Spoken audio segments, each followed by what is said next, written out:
someone is pushing on the top and the nails are stopping the bottom. And last stop, because he knows every single detail about the family. It sounds like The Watcher all over again, but except this dude actually getting active. this story is why we tell our kids not to talk to strangers. But before we get into today's story, if you're a fan of the strange, dark, and mysterious delivered in story format, then you've come to the right channel, because that's all we do, and we upload 3, 4, even 5 times every week. So if that's of interest to you, please print out the final picture of Lawana the Bloodthirster, but be careful not to look at it completely. Always avert your eyes so you don't get a full shot of this picture. Once it's printed out, fold it up so you can't see it, put it inside of a birthday card, and mail that to the like button. Also, please subscribe to this channel and turn on all notifications so you don't miss any of our weekly I gotta uploads. mute this part, it's copywritten. But yo, is that like a cursed image or something? I have not heard of that. When he said Lawana the Bloodthirster, I'm gonna look it up at the end. I'm gonna let you know before I do it. That way I won't just shove it in your face. It's still playing. Dr. Ramsey. Should be good from here.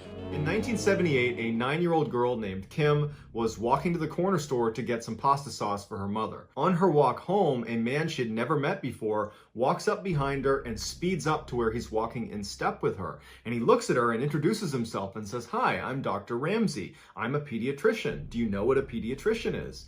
And Kim immediately had a bad vibe about this Dr. Ramsey character. There was just something odd about him. The fact that he had approached her so suddenly and was right on top of her. So her reaction was to not answer his questions and instead put her head down and walk even faster, because she knows she's almost at her house. She's almost at safety, and if she can just get there, she doesn't have to deal with this strange man. But as she sped up, so too did Dr. Ramsey, staying in step with her, and he begins peppering her with additional questions and comments. "Are your parents looking for a pediatrician for you?" "Of course they are. You're a big girl now. How old are you? What's your name? Your hair is so beautiful. Where do you live?" When Kim got to be about 10 meters away from her house, she just takes off running, and she bolts up her back steps through the kitchen door into her house, slams the door behind her, and for a few seconds, she just stands there, almost anticipating hearing this Dr. Ramsey guy come up the back steps behind her.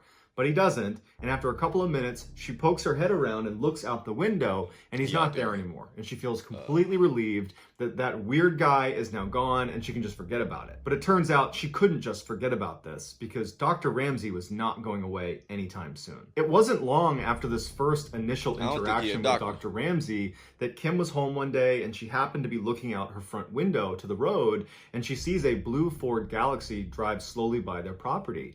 And she's looking at the car, and she can tell immediately that the person driving the property.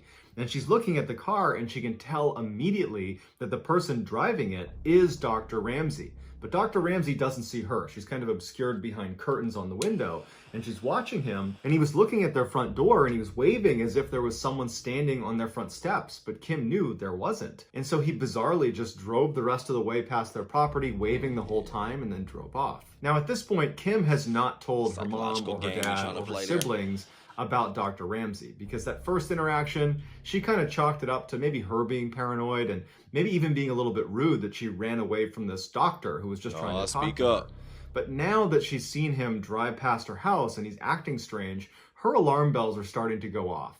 But she doesn't tell her parents quite yet. But the next day, when Kim was playing outside, a car drove by and she turned to look at it, and it was the blue Ford Galaxy. And who was driving? Dr. Ramsey. And he slows down and he waves to her and he smiles at her as he passes by, and she kind of looks at him like, "What are you doing?" At this point, Kim knows he's acting inappropriately. Whatever his angle is, it just didn't feel right. So she runs inside and she explains to her mom that when she went to the store to get that pasta sauce on her way back, this strange man, Dr. Ramsey, approached her. She came back to the house. Now I've seen him twice outside of our property, and he's clearly waving at me. There's something wrong with this guy. Kim's mother reacted to this news the way most of us would, which is, you're talking about a doctor in this nice neighborhood who's driving down the road saying hi to my kid, and he claims he's a pediatrician. Like, that's a child's doctor. It makes sense he might be waving to kids. That's part of his job, talking and interacting with kids. And so her mother says this can't be a big deal. I'm sure he just works in the area, and this is part of his commute going down this road, and now you've seen him a couple days in a row. It's just a coincidence. But shortly after this, when Dr. Ramsey started calling their house, now I know this is 1978. I was not here yet. One part I will say this first. One part I can't understand. Okay, as far as the daughter being out doing what she got to do, going to the store, going to school, whatever, being out and about alone at 9 years old, I can see that being a thing because not gonna lie to you, in the 90s, I was out doing that probably even before 9, doing all that ish. So I can see that being a thing. But however, though, I was always informed, yeah, never talk to strangers, stranger danger, all that, whatever ish, right? I'm gonna say BS. It's not BS. Almost all that ish, right? Blah. Lost my words there. But regardless, though, one thing I've never heard was, oh, but if you see a pediatrician, that's okay. You actually tell them, call us. We looking for one, whatever. Like, what kind of shit is that? I ain't never in my life heard of pediatrician. I don't care if you worked in a daycare, dog. I ain't never heard one just because that's your profession and we're in a nice neighborhood. Yeah, you just go around talking to kids and trying to get their information. Like, this is BS. Stop playing. Maybe that's just how it worked in 1978. I don't know. Or the mom just not all the way there. I don't know. I'm sure he just works in the though, area dog. and this go is back part a of his bit. child stalker. It makes sense he might be waving to kids. No, it that's, don't. That's part of his job, talking and interacting with kids. And so her mother says this can't be a big deal. I'm sure he just works in the area and this is part of his commute going down this road. Tell Dad. And now you've seen him a couple days in a row. It's just a coincidence. But shortly after this, when Dr. Ramsey started calling their house, Kim's mother and father very quickly ditched the "he's a doctor so we can trust him" routine and became very concerned. A couple of days after Kim had told her mother about Dr. Ramsey, Kim gets called into the living room where her father's sitting and he looks very troubled. And he calls her over and has her sit down and he says, "You're not in trouble. I just need you to talk me through exactly what happened when Dr. Ramsey approached you. Your mother told me about it and there's been a couple weird things that have happened here and I just got to hear the story from you." And so Kim goes through the story. She describes how she was leaving the store. He just kind of showed up and Kim did not talk to him. She put her head down and basically ran back to the house and that was it. Kim's father reacts to this like he's totally perplexed about something, that he's hearing the facts, but they don't make any sense. And he says to Kim, "Are you sure you didn't say anything to him?" And Kim said, "No, I was scared. I didn't say anything." And Kim's father's like, "Then how did he know your name?" Kim was like, "What do you mean?" And her father said, "Well, just the other day, I got a phone call from someone saying they were Dr. Ramsey, and they asked to speak with you, Kim, by name. They said, 'Can I speak to Kim?' And I thought that was odd because, you know, you're my child." And I said, "Well, why do you need to speak to my daughter? Why can't you speak to me? I'm her father. You're a doctor, you can speak to me." And they hung up. And then they called back again, and they asked for you by name again, as if they hadn't heard me the first time. And so I said again, "Why do you need to talk to my daughter? You can just talk to me, I'm her parent." At which time they hung up again. And so I wanted to hear from you directly if you had given your name to him, because the fact that he knew your name on that call seems really odd to me. Kim assured her father that she did not give him her name. And you got to remember that this is... Real quick, he may actually be a doctor at this point because sounds like he has access to a lot of personal information, the freaking name, the freaking phone number. And don't get me wrong, at 9 years old, I'm not gonna lie to you, I didn't know my damn family doctor. I didn't know this person by face. I didn't even know who it was. I didn't care. I was 9 years old, dog. Didn't care about it. So I'm wondering, what if it is actually their doctor and he is that'd have been too easy. What if he actually is their doctor and he is approaching the 9-year-old? Because, like, yo, I'm aware this is a kid. She probably don't know who I am. She don't know my name, whatever. I'm probably using well, I would think using a fake name with her because, hey, I'm not gonna use the real name with the family because I'm wondering how the hell does he have access to this information? Blah. But at the same time, you do gotta remember, a doctor does have access to a lot of your most personal information. Hell, they even know your damn blood type. Well, I mean, a lot of that shit is public. But either way it go, though. At least now it is. But I don't know, man. Or maybe he's someone else's doctor. I do think he's someone probably with a pretty good title behind his name, though. Because, yo, it's usually the ones that go under the radar. It's the ones you least expect. If I can English this video. I went back You had given your name seconds. to him, because the fact that he knew your name on that call seems really odd to me. Kim assured her father that she did not give him her name. And you got to remember that this is back in 1978, so Dr. Ramsey would not have been able to use the internet to try to find Kim's name, nor would Kim's name have been listed in a telephone book because she was a minor. It would have been her father or her mother that was listed in the telephone book. So in order for Dr. Ramsey to have her name, He would need to know someone that would give up her name or do some digging, which is obviously very creepy considering the fact that Kim has never met him before. He's a strange older man and she's a 9-year-old girl. So with that in mind, Kim and her parents are on edge about this Dr. Ramsey character, but they don't have any clear recourse because he didn't do anything that was criminal. They couldn't go to the police and say he figured out our daughter's name because they would be saying a doctor, a pediatrician no less, knows our child's name and was waving and smiling at her. But shortly after this, Dr. Ramsey's behavior would take a dark turn. He would call Kim's house again just a couple of days after those first 2 calls, and Kim's father would answer, and right away, Dr. Ramsey says, "I need to talk to Kim." And Kim's father goes into protective mode, and he says, "Do not call this house again," and he hangs up. But seconds later, the phone is ringing again, and at this point, the family has come in the room because they heard their father screaming at someone on the phone. The phone's ringing, and their father picks the phone up and puts it back in the receiver, canceling the call. And he looks at his family and he says, "Do not answer the phone." The phone rings again. He picks it up and cancels it again. On and on, the phone rang incessantly all night until they disconnected the phone line. The next day, when they plugged the phones back in, Kim's parents told all of the kids, "Do not answer the phone. No matter what, don't answer the phone." And once again, the phone starts ringing, and Kim's father picks it up. He doesn't say anything, and he hears on the other end of the line, Dr. Ramsey asking for Kim. And he says, "Do not call this house again," and he slams it, thinking that's going to do it, but of course it doesn't. And over the next several days, anytime the phone was plugged in, it was practically a non-stop call from Dr. Ramsey. And one time when Kim's father... I would just answer that mug as a wife, kind of like lower my voice, "Hello." Like, kind of make it sound like a little kid. Why did I get to talking like a baby? Hold up. Doggy gonna know off the rip. I'm capping. I'm like, what the fuck? So, nigga, I ain't say you're tired, little boy. Bitch. But you know what I meant, though, dog. I'd have got on the phone as the mom, because you're not talking to my daughter regardless, but I'd just lower my voice or try to make it sound close as possible to 9-year-old, whatever. And then just see what's up, what doggy say, whatever. Because that's going to be information I'm going to be able to use. Because, don't get me wrong, yeah, that's true. They ain't going to be able to call the cops and get anything done. At this moment, they're just going to have to let the harassment just happen over and over and over. Because they ain't about to do shit yet. Thinking that's going to do it, but of course it doesn't. And over the next several days, anytime the phone was plugged in, it was practically a non-stop call from Dr. Ramsey. And one time when Kim's father did pick up the phone, he reacted to it like it was some horrible thing being told to him. And he put it down, he disconnected the phone, and he went into the kitchen. And one of Kim's brothers overhears their father talking to their mother in a hushed tone, and he's saying to her, "He just told me he's going to hurt Kim unless he can speak to her." After this threat was made, things got very complicated. Back in the 1970s, there weren't any stalking laws that would protect Kim and her family from Dr. Ramsey. Even though Dr. Ramsey had just threatened Kim, there was no proof he had done that, and he hadn't done anything physical, and so there wasn't any legal recourse. The police couldn't really do anything. And so Kim's father ends up calling one of his friends who happens to be a police officer. He explains the situation and he says, "Would you mind for the next little bit just escorting my daughter Kim to and from school because we don't want her to be out walking around by herself with this guy rolling around the neighborhood." The friend says yes, and he began bringing Kim to and from school. And Kim felt a lot safer with her father's friend because you have this police officer that's walking around with you.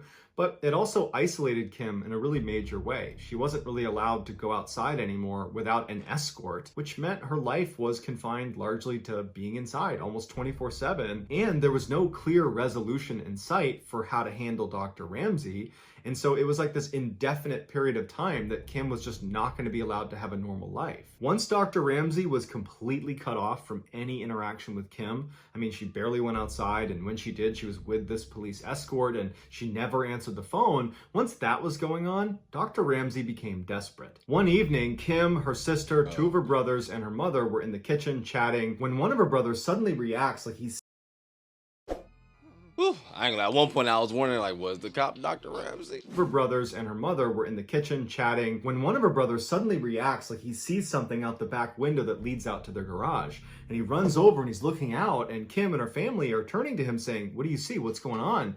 And he goes, "There's someone in the garage." And they all run to the windows and they're looking out, and there's a window on the side of their garage. Their garage was detached from their house. And there's a window on the side, and there was this man there standing there looking out at them. And once he saw that everybody is looking at him, he ducked his head down. And as Kim's family is looking at each other like, did we really just see someone in the window? Because it's kind of dark and they're not there anymore. Suddenly, the garage door slowly rises up and out pops a man who stands up, looks at them just long enough that Kim yells, "That's Dr. Ramsey, I saw him, that's Dr. Ramsey." And then the guy takes off down the driveway away from their house. And Kim's two brothers immediately run out the house and chase him down the road, but eventually he darts into another property and he disappears and they can't find him. Kim's mother calls the police, they show up, they take down some statements, and they basically say, look, if he comes back, let us know, but for now, just go back in your house and lock the doors and keep an eye out. For 2 weeks after the garage incident, they didn't hear from Dr. Ramsey and they didn't see Dr. Ramsey.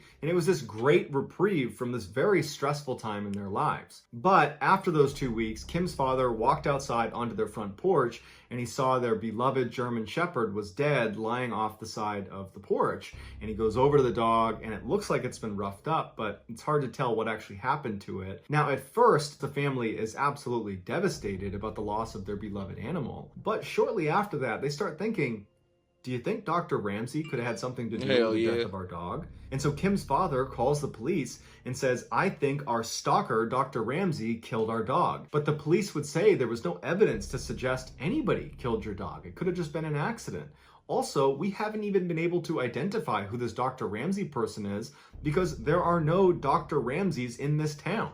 And so probably he's using a fake name. So the family's sad and frustrated, but once again has nothing they can do about this. That night, Kim and her family are sitting at home. They're all very sad about the loss of their dog, and the phone rings. Now, prior to this, there had been 2 weeks where Dr. Ramsey hadn't called once. And so Kim's father picks the phone up and says, hello, and it's Dr. Ramsey. But unlike all the other calls where Dr. Ramsey almost always began with, put Kim on the phone, this time he started with, there are 7 people in your house right now. Your wife's in the kitchen, you're in the living room, your 3 sons are watching TV in the den, and your 2 daughters are upstairs in their respective bedrooms. Kim's father is obviously horrified to hear this because it was all accurate, and he just screams into the phone, stay away from my family, and he hangs up. After this phone call, Kim's father was naturally very shaken up by this because even though they knew Dr. Ramsey was probably living in the area and he clearly drove past the property and was local, it just felt way more intimate for him to be naming things that meant he had to have been near their house recently and looking in windows. Like, and so Kim's father runs around the house and makes sure all windows are shut and locked, blinds drawn, all the doors are locked, and then he goes all around the house to make sure all his kids and his wife and everybody's okay. And then afterwards, he considered calling the police, but felt like it was kind of futile because to this point, they haven't been able to help them and nothing has changed. It was just another creepy phone call. And so they don't do anything. The next day, they plugged their phone line back in because they need to use a phone, and shortly thereafter, the daily calls with Dr. Ramsey began again. And now, every call, whenever they did pick up, started with Dr. Ramsey identifying who was in the house and where they were. After a couple of days of this, the family was just living in paranoia. It was this horrible time in their lives. And one night, the phone rings and Kim's father picks it up, ready to just scream at this guy and take out his frustrations.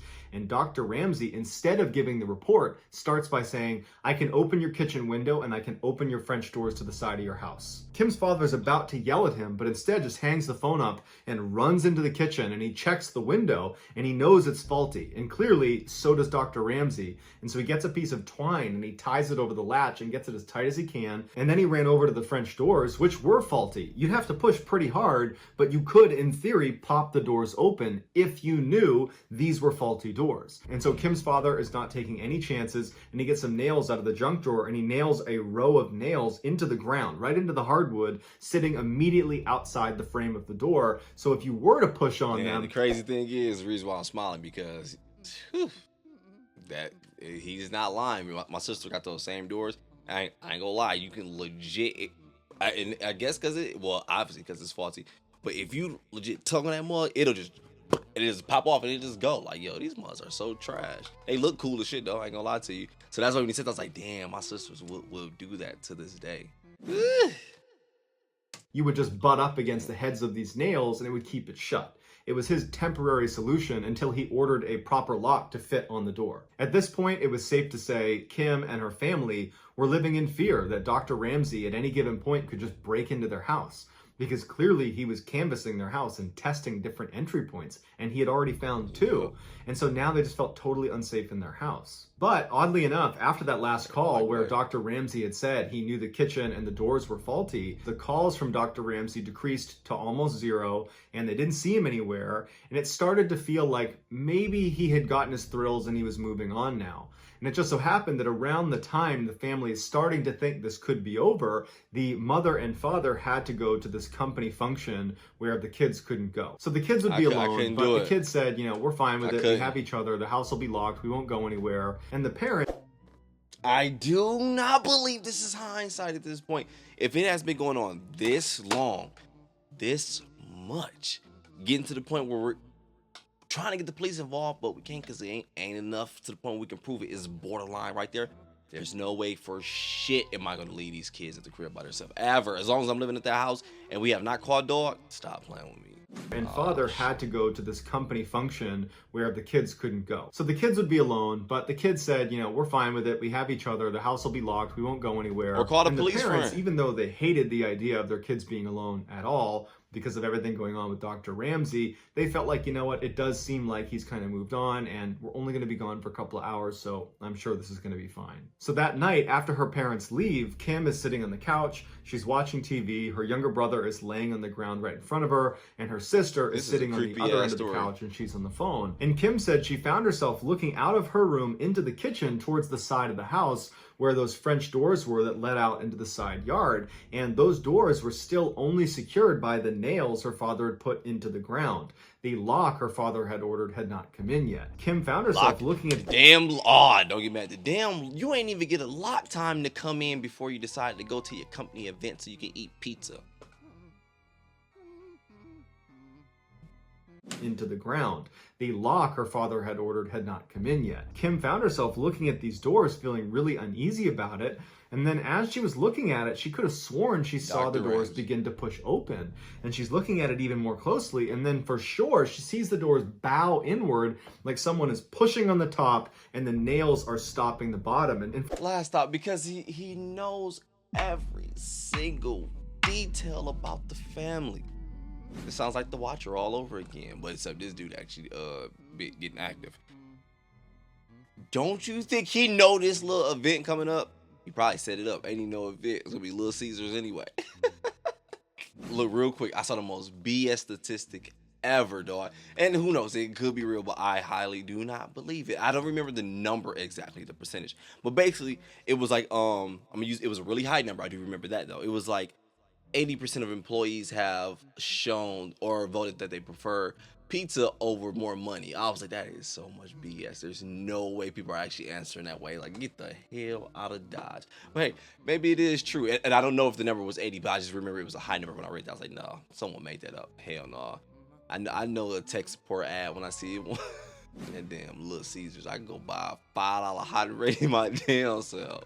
Stop playing with me. And she's looking at it even more closely, and then for sure she sees the doors bow inward like someone is pushing on the top and the nails are stopping the bottom. And for a split second she sees the clear silhouette of Dr. Ramsey, and she screams. It wakes up her sister and her brother, and she's pointing at the double doors. They all look, and once again he pushes on those doors, exposing himself just for a second to the kids. So now all three kids have now seen this guy trying to force his way into their house. Damn. And so they scream and run right upstairs. They go into Kim's room, they shut the door, lock it, turn the lights off, and they go over to the window that's looking out to the front of their house. Now, Dr. Ramsey is on the side of the house, so they wouldn't be able to see him through this window, but they're just praying that he does not break through those doors and come in the house. They're hoping they'll see him as he exits the front of their house. And they're kind of keeping an eye out the window, just praying they see this guy leave their property and leave them alone, but they don't see him leave, and they don't hear any noise downstairs or outside. It's just total silence.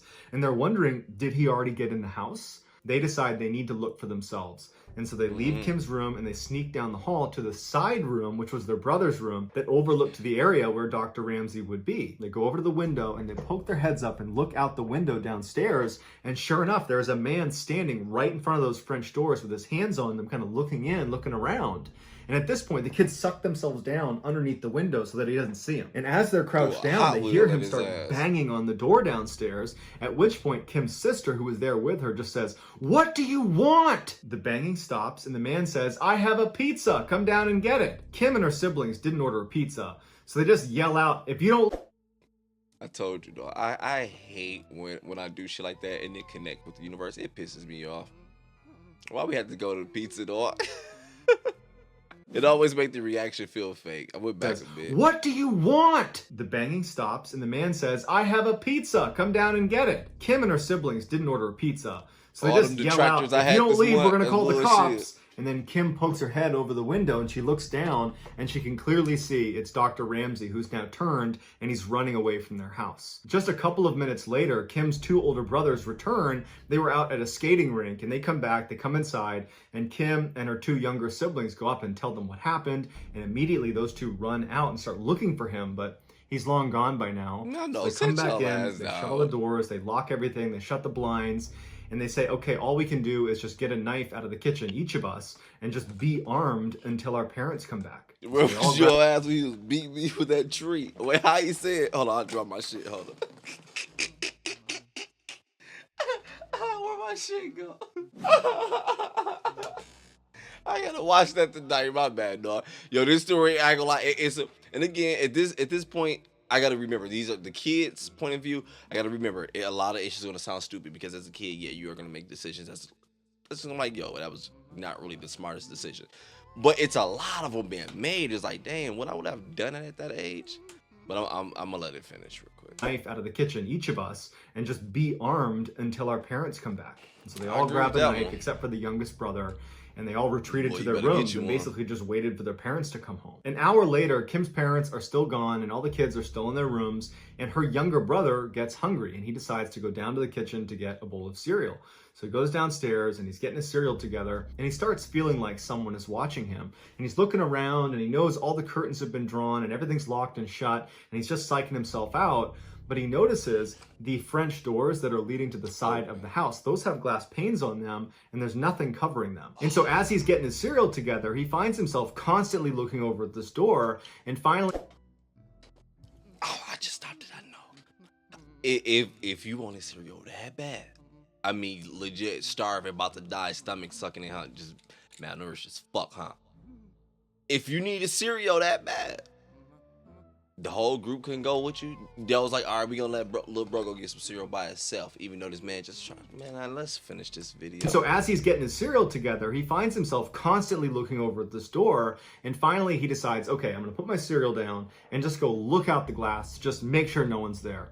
And so he walks a little bit closer to these doors, and he gets about, 5-6 feet away, and the glare from the lights above still make it impossible to look out this glass. And so he's kind of squinting his eyes, but he can't see anything. And so he steps forward, and he puts his hands like this, and he looks right out one of the panes of glass, and staring back at him is Dr. Ramsey, who's probably been there the whole time. And he's just standing there looking at him. And he freaks out, he screams for his brothers, and as soon as he turns back around, Dr. Ramsey has run away. He's gone. All of the siblings come pouring downstairs, knives in hand, and they're asking what's going on. And the youngest brother is trying to explain that he just saw Dr. Ramsey right on the other side of this door. And the older brothers go running outside. They're screaming for this guy. They're looking for him, but he's gone. And they all come back in the house and they don't know what to do. And so they all stay up together in the kitchen with their knives, with everything shut and locked, just waiting for their parents to come back. And shortly after, they hear their parents using their keys to come in the house.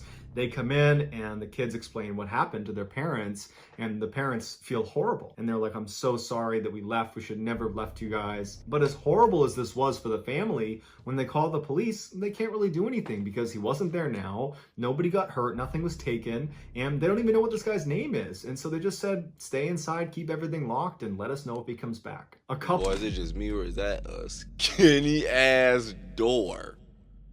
Or is it just the angle? My bad. I about to say, who the fuck can fit in that? Do anything because he wasn't there now. Nobody got hurt. I think Nothing was taken. And they don't even know what this guy's name is. And so they just said, stay inside, keep everything locked, and let us know if he comes back. A couple of horrible weeks for this family goes by where they're living in constant fear. The parents are never away from their kids. The father had to take time off from work. It's just this very stressful time where they are totally prisoners in their own home.